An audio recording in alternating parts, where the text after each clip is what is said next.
ওই গ্রামারগুলো বের কর লোকনাথ।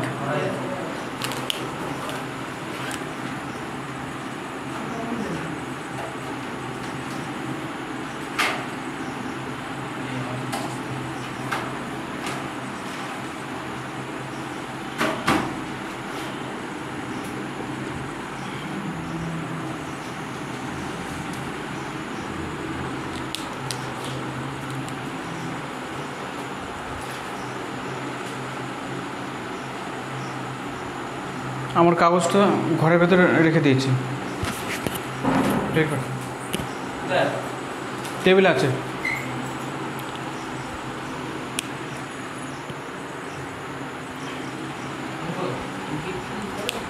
হ্যাঁ একটাতে।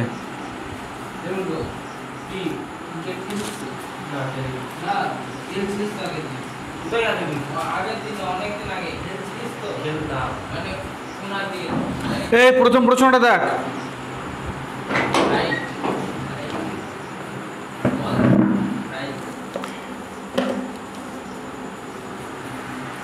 Sankha lives in Alipurduar. Information question using where?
Hey.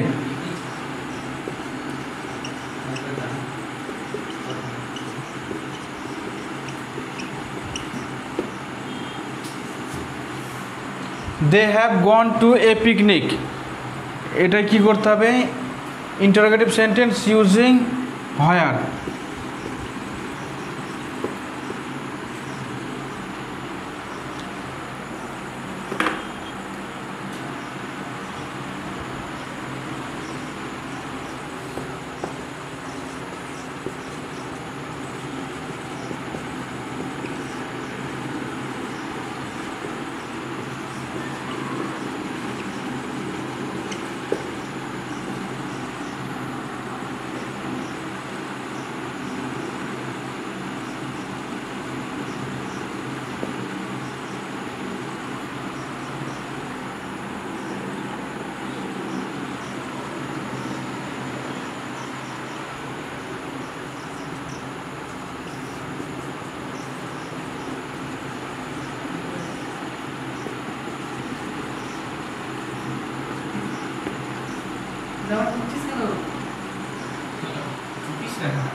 এই আগের দিন লিখছিলিস যে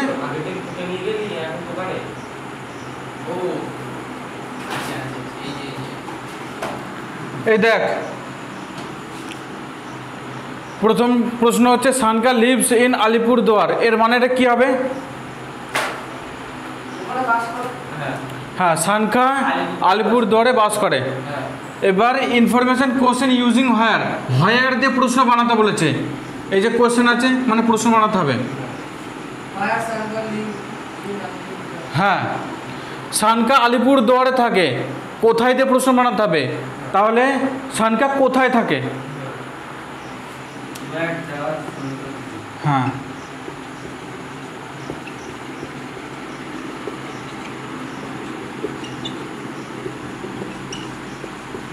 দেখ এটা বুঝতে পেরেছিস? দ্বিতীয় প্রশ্নটা দেখ, they have gone to a picnic, তারা একটা পিকনিকে গিয়েছে। হোয়ার দিয়ে প্রশ্ন বানাতে হবে। তারা পিকনিকে গিয়েছে। where does বাংলা প্রশ্নটা আগে বল। তারা পিকনিকে গিয়েছে, তারা পিকনিকে আমি বলছি তারা পিকনিকে গিয়েছে, এবার কোথায় দিয়ে প্রশ্ন কর। কোথায় তারা গেছে তারা? হ্যাঁ, কোথায় তারা পিকনিকে গেছে? পিকনিকে গিয়েছে না, তারা কোথায় গিয়েছিল বা গিয়েছে। তারা কোথায় গিয়েছে? হুম। Where did they have- Where have they gone?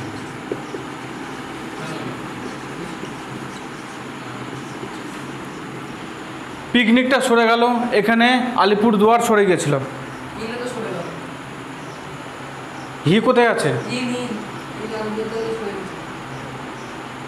হ্যাঁ হ্যাঁ, ইনটাও সরে গেছে।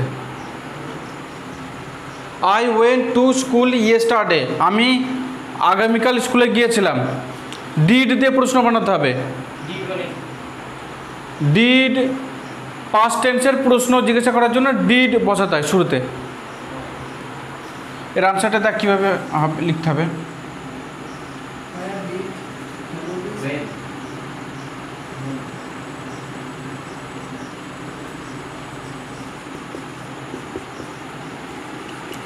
ডিড আই গো টু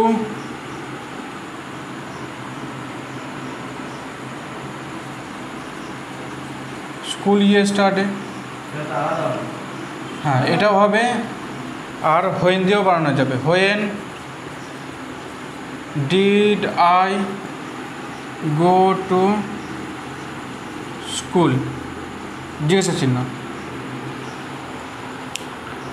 যাও ইয়েস্টারডে।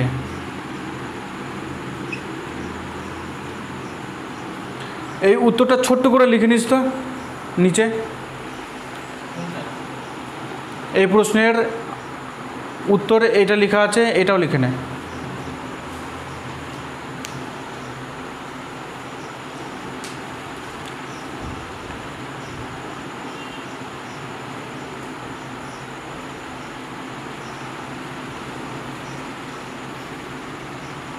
আর বাংলা না ওই দুটোই আর বানানো যাবে না।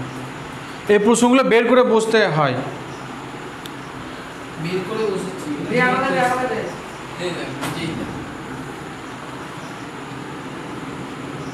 টিয়া স্টাডিজ ইন ক্লাস 10, টিয়া ক্লাস 10-এ পড়ে। হুইচ দিয়ে প্রশ্ন বানাতে হবে।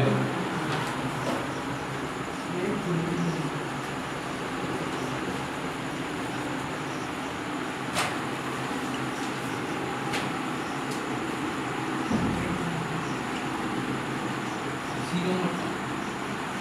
এটা D নম্বর চলছে। না এটা সি নম্বরটা। হ্যাঁ সি একটা। এটা ভালো যায় না। এটাই না, এর একটাই বানানো যাবে। সহজ করে দিলে বাংলা যাবে। এটাই তো সহজ। টিয়া ক্লাস 10-এ পড়ে। টিয়া কোন ক্লাসে পড়ে? In which class does হ্যাঁ, ইন হুইচ ক্লাস মানে কোন ক্লাস, কোন ক্লাসের মধ্যে ডাজ টিয়া স্টাডি। এখানে তো বলে দিতে বুঝ করে ডাস টাকা কষ্ট। ডাজ কেন আসলো? এটা হচ্ছে স্টাডিজ, এটা প্রেজেন্ট টেন্সের ভার্ব। এবার প্রেজেন্ট টেন্সের যেহেতু প্রশ্ন বানাতে হলে ভার্ব আগে বসাতে হয়। আর স্টাডিজ এটাকে যদি তুলে শুরুতে বসিয়ে দিই তাহলে এই সেন্টেন্সটা ভুল হয়ে যাবে। প্রেজেন্ট টেন্সে, পাস্ট টেন্সে এরকম মেন ভার্বটা, এই যে স্টাডি হচ্ছে মেন ভার্ব, মেন ভার্বটা দ্বিতীয় ভার্ব হয়ে যায়। আর শুরুতে প্রেজেন্ট টেন্সে এই ডাজ বসে, আর পাস্ট টেন্সে ডিড বসে।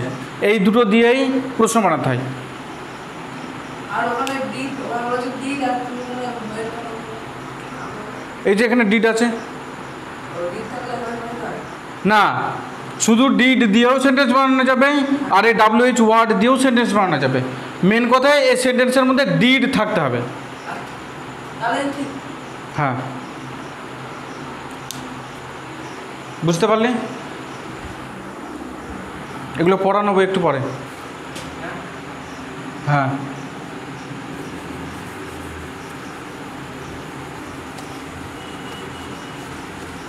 যদি টাইম থাকে। এটা পড়া করো না, আমি এটা বলবো না তোমার বইয়ের থেকে তোমার ওই লাইন থেকে প্রশ্নগুলো দাও, সেই প্রশ্নগুলো আমরা সলভ করব। হ্যাঁ অনেকদিন বই হয়নি। আমার তাহলে পরীক্ষা কালকে আমরা এটা বুঝি নাও, বুঝি নিয়ে কয়েকটা তোমার ফার্স্টে ইংরেজি বাংলা ধরে নেই। তারপরে তোমার ইয়ে করবা, আমার তো কালকে এটা বুঝিয়ে এটা বুঝিয়ে দিয়ে সোমবার গাড়িটা লিখে দেবা, তারপরে প্রশ্নগুলো দিবা। আমরা বই দেখে দেখে প্রশ্ন করব। কোশ্চেন বাঞ্চে আছে তো? না কোশ্চেন ব্যাংক মানে তোমার এই বইয়ের ধরো লাইন আছে, হ্যাঁ আমি বুঝতে পেরেছি। লাইন থেকে বুঝতে পারো। কোশ্চেন ব্যাংকে আর বাঞ্চে ওইরকম টেক্সটের প্রশ্ন প্রচুর আছে। ওকে আছে আমি তো সাগা বলে দিই। যাও আনতে দাঁড়া, এই কটা বুঝে নি আগে। আছে কিন্তু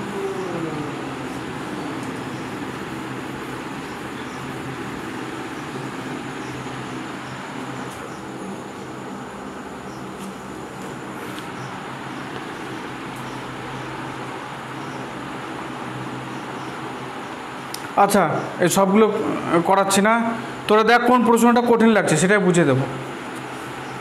কোন প্রশ্নটা কঠিন লাগে? হুম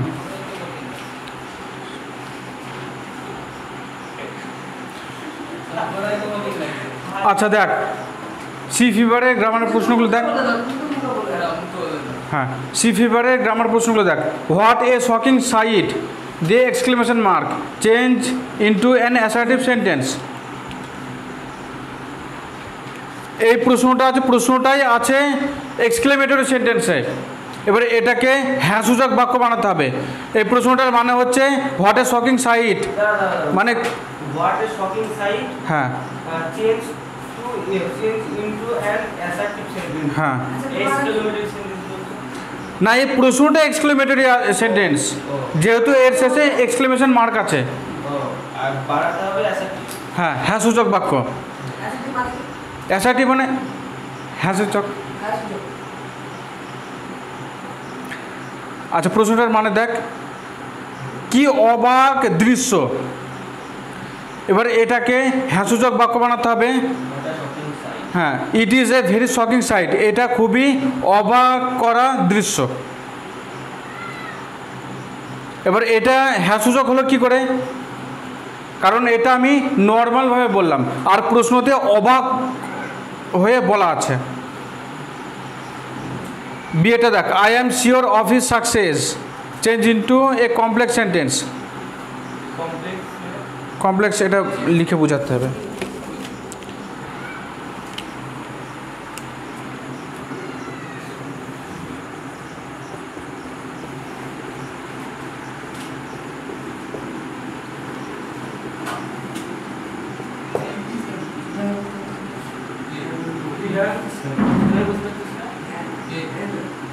এই বোঝ, কমপ্লেক্স সেন্টেন্স বানাতে বলেছে।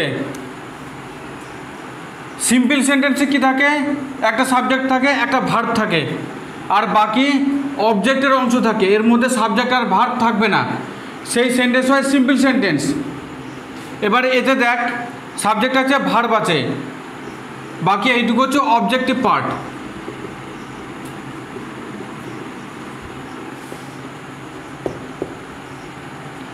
যেহেতু এই জিনিসগুলো আছে তাই এইটা হচ্ছে সিম্পল সেন্টেন্স। এবারে এটাকে কমপ্লেক্স সেন্টেন্স বানাতে হবে। কমপ্লেক্স মানে কি, একটা সিম্পল সেন্টেন্স থাকবে আর একটা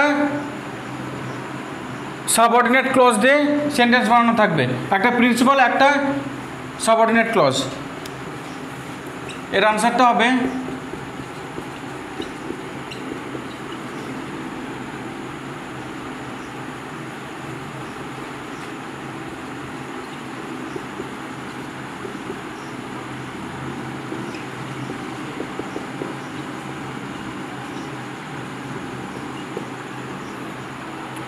দেখ, এটা হচ্ছে সাবজেক্ট, এটা ভার্ব, একদম সহজ ভাষায় বলছে। কি করছো?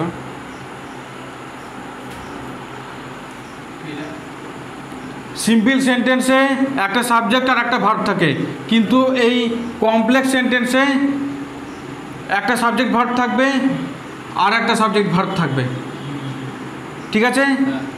এর মধ্যে একটা প্রিন্সিপাল ক্লজ থাকবে, প্রিন্সিপাল ক্লজ মানে যে ক্লজের বা যেটুকু লাইনের যেটুকু অংশের মানে কমপ্লিট থাকে সেটা প্রিন্সিপাল ক্লজ হয়। আর এইটা হচ্ছে সাব অর্ডিনেট ক্লজ।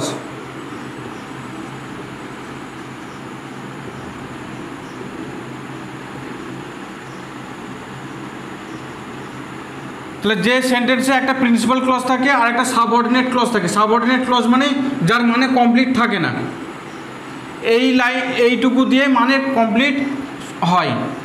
তাহলে যার মধ্যে এটা থাকে আর এটা থাকে সেটা হয় complex sentence. I am subject আর verb হ্যাঁ আর you is subject আর verb। তাহলে I am টাকে পরে বসলে আর you এর কাজ করতে হবে। আমি ওটাই বলছি, মানে এখানে ধরো আমি লাইনটা উল্টো করে দিলাম, হি উইল সাকসিড, এরকম উল্টো করে দিলে না হবে না।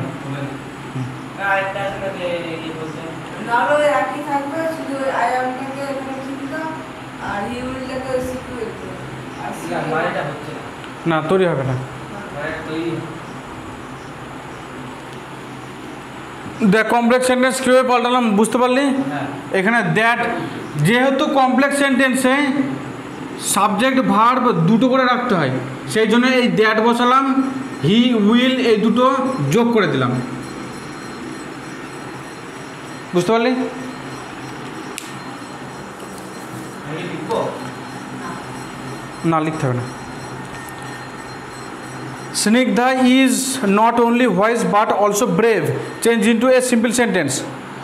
এটা কোন সেন্টেন্স হচ্ছে দেখ।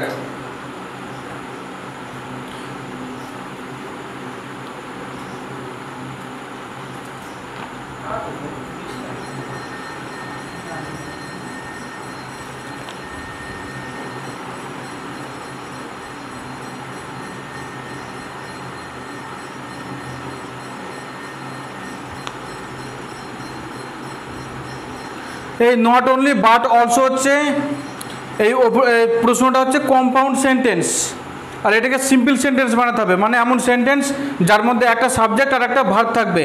এখানে স্নিগ্ধা হচ্ছে সাবজেক্ট আর ইজ হচ্ছে ভার্ব, বাকিটুকু অবজেক্টের অংশ। তাহলে এটা হলো সিম্পল সেন্টেন্স। বুঝতে পারলি?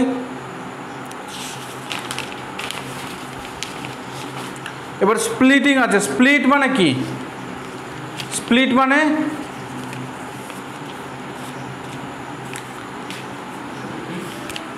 জয়েন মানে কি? হ্যাঁ, আর স্প্লিট মানে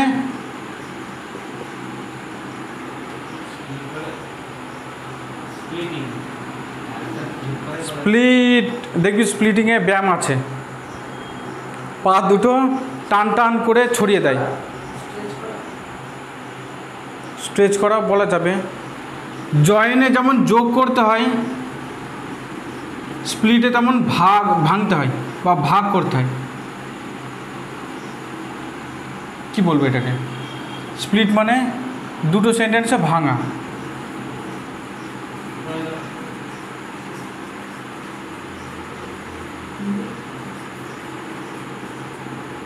দেখ, একটা বড় সেন্টেন্স থাকবে, ওটাকে ছোট ছোট দুটো সেন্টেন্স বানিয়ে দিতে হবে, এটা হচ্ছে স্প্লিটিং।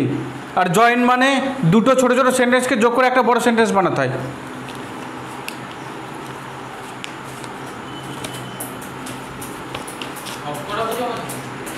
বুঝে দিচ্ছি। They postponed their visit as the program was called off. যেহেতু প্রোগ্রাম ক্যান্সেল হয়ে গেল, তারা তাদের যাত্রা থামিয়ে দিল। পোস্টপন মানে কি? পোস্টপন না, পোস্টপন, টি সাইলেন্ট থাকে। হ্যাঁ, পোস্টপন মানে স্থগিত রাখা, কিছু সময়ের জন্য বন্ধ করে দেওয়া।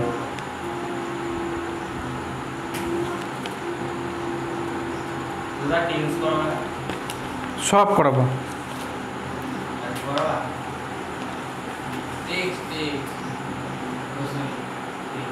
টেক্সট টেক্সট বুক শেষ হয়ে গেছে তো।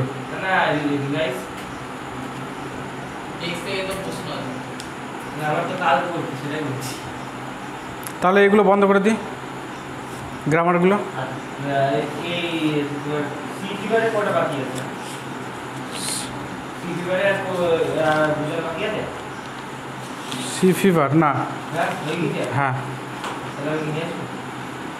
আর এগুলো তোরা না দেখ নিজের মতন করে নিতে পারবি তো? হ্যাঁ, হ্যাঁ, যে করে নিতে হবে। লিখে লিখে মুখস্থ করলে মুখস্থ হয়ে যাবে।